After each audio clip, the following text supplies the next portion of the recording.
BLAST result. Here it is.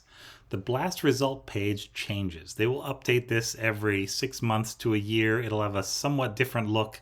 You'll find all the same information on it. It'll just be in a slightly different place. So I can show you what to look for, and they even keep a link to one of the traditional, it's just the older version of the results page, and it's fine. So at least the current results page, and also somewhere on the original results page, you have these tabs. So the tabs are descriptions, graphic summary, alignments, and taxonomy. And so let's look at these. Taxonomy shows you what your sequence most likely is. And so, yeah, you can click on it, and buried in here, it will actually have a family tree. Now, the thing that I called up is actually the SARS coronavirus genome. And so that's what I was searching. And so, yeah, I believe this definitely. Alignments will show you how your sequence, which is the query, matches up with the thing that BLAST returned. And so if they are exactly the same, it'll put a little bar in between. And if they're not exactly the same, it'll put a little space or a little something like that. So let's see if we can find any of these that have a single mutation in them. Well, I don't know. If we went far enough down the list, we'd probably find some. Unfortunately, there's a lot of SARS in the world right now, and a lot of SARS sequences, and so we have been swamped out with near identical sequences. Graphic summary is neat. This shows you which part, so this is your query from the start to the end, and showing you which part aligned with the thing in the database. And so the answer is that, well, we aligned from start to end, and the color also matters. So these are red colored, and red means high probability, so high alignment score, basically.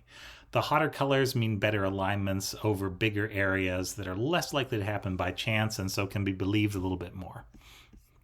All right. And then back on the description page, you find all the really useful statistical data. So this says these are all possible matches for the thing that you put in. And so I'm looking down this list, and if I see that every single thing on this list is SARS-CoV-2, then I am fairly confident that the sequence that I put in was also SARS-CoV-2. Yeah, that's how you know. Scientific name, so this is the like the species in this case, which is severe acute respiratory syndrome. It should say associated coronavirus 2, but you know what, they do their best. The max score is like how many points it could have earned for a perfect alignment. The total score is how many points it did earn, and so in this case it's a perfect alignment.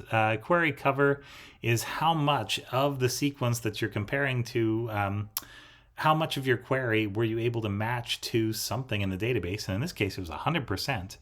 The e-value is basically the chance of error, and a 0 doesn't mean there's no error. It just means in this case that these two sequences are identical, and so the error is so low that we can't calculate it. And it doesn't mean it's 0, and I could have put in the wrong query or something like that. There's always human error.